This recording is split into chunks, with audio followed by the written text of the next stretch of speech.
Hello and welcome to Coda Guitar. This is a level 1 lesson on open chords, and we're going to be looking at three new seventh chord shapes. So hopefully by this point you can already play a little bit. So we've got a load of free beginner lessons which we introduced 3-fingered open chords in, and there was some major, minor and seventh chords that hopefully you've already had a look at. Hopefully you've had a go at them in some chord sequences, even some songs. There's a load of beginner songs which use open chords, so there was backing tracks and different play-along speeds, so hopefully you're developing a bit of a rhythm to your playing now, really important. But we're just looking at single chords here. So the first one is a B7.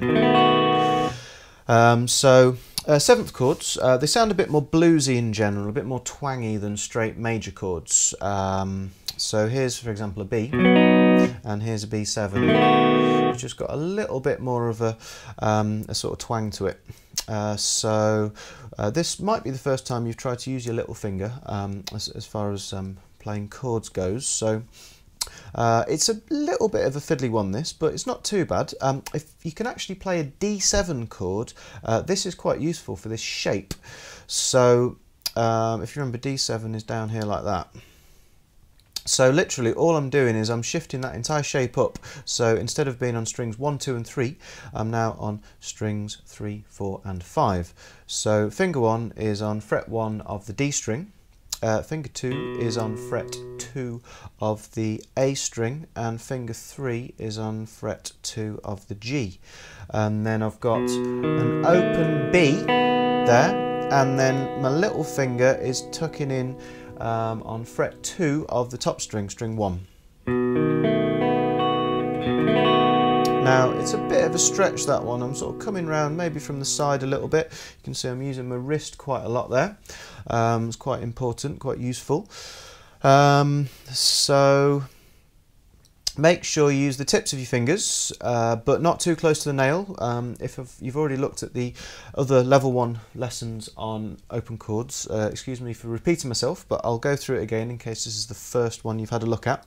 So use the tips of your fingers, but not too close to the nail, because if you're too close to the nail, then you're pretty much always going to catch the string underneath. There's too much skin hanging down there. So instead of being too close to the nail, I'm going to move back down more sort of in the middle of the end of my finger, and using my wrist so that I'm quite high, using the joins in my fingers quite high over the strings. I'm not going to be catching any strings underneath. Okay, so there's a B7. Maybe come across a little bit sort of diagonally as well, as opposed to being too sort of flat to what we call parallel straight up with the frets. So next one, C7. Well, if you can play a C chord, this is pretty easy actually. There's a C, there's a C7. So again, listen to the sound of the normal C. Major, C major, sounds nice and positive, nice and happy. And then C7, bit more of a twang, bit more of an edge to it. Good for blues, amongst other things. So literally all I'm doing is I'm fretting a C chord, adding my little finger onto fret 3 of the 3rd string of the G. So top 5 strings there. The B was also the top 5 strings. We don't want to hear the bottom E there. Just in case you haven't had a look at a C, you've just got finger 1, fret 1 of the B string, finger 2, fret 2 of the D, and finger 3, fret 3 of the A. And then for the C7, little finger on fret 3 of the G. And then we've got a top E, open E there as well. You could play a bottom E, it's just a little bit muddy. It's better to keep the bass note, the root note of the chord, as the lowest note generally. So this note here that my 3rd finger's fretting is a C note, so I'm going to keep that as the lowest note there. It sounds a bit cleaner.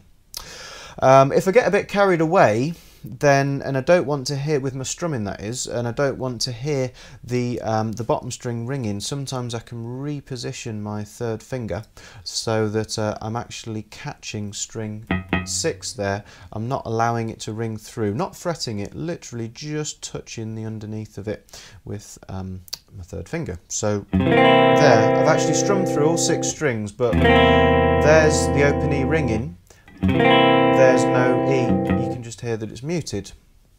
Do exactly the same with the B7 as well if you want.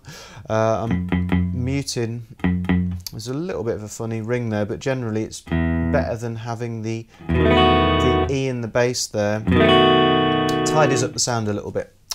So there's a couple of 4-fingered 7th chords, B7 and C7, and a G7. Now this is just a 3-fingered chord, but it's a little bit of a stretch here.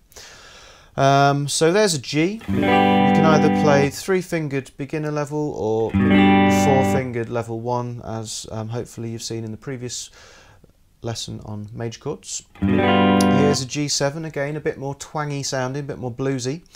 Now if you can play a C chord, this G7 is just stretching your fingers apart, so it's a wider chord in both directions. So stretching your fingers apart in both directions like that.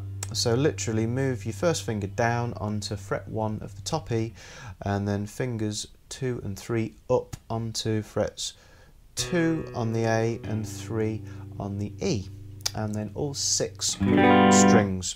With these diagonal shapes like the C, C7 and also the G7, you can cradle the neck a little bit more. If you look, I was reaching round quite a lot there from the side for the B7, but for the C I'm really bringing my hand position in. Sometimes I think it's quite a good idea to almost really over exaggerate hand movement, like your whole hand. Allow your fingers to take your whole hand into a new position, and then that just helps you to not be tense, because you could try and just use your fingers and that's a real stretch, that feels a bit uncomfortable. If I keep my hand relaxed, allow my fingers to take my whole hand, my whole arm, wrist, elbow, move as much as feels comfortable into the new shape, then basically I'll keep a fairly relaxed hand position, not too much tension in my fingers, and it feels a lot easier to play the chords. So B7, C7 and G7. So you can have a go at putting these into chord sequences. You can have a look at the level 1 open chord changing and strumming pattern lessons. You can come up with your own chord sequences. Just make a list of chords that you know and just try and put some together. Basically writing songs, if you do that, it's quite good. Combine that with some different strumming patterns. You can also use them in some of our fantastic level 1 songs. Big level 1 acoustic, level 1 classic rock, level 1 melodic rock, level 1 indie. They all use a load of open chords, so you can practice playing these along with the backing tracks. So you're essentially playing along with the full band at different speeds, so really good for you playing. And that's it basically. Have a play around, have fun. I hope you enjoyed this, and we'll see you here again soon on Coda Guitar.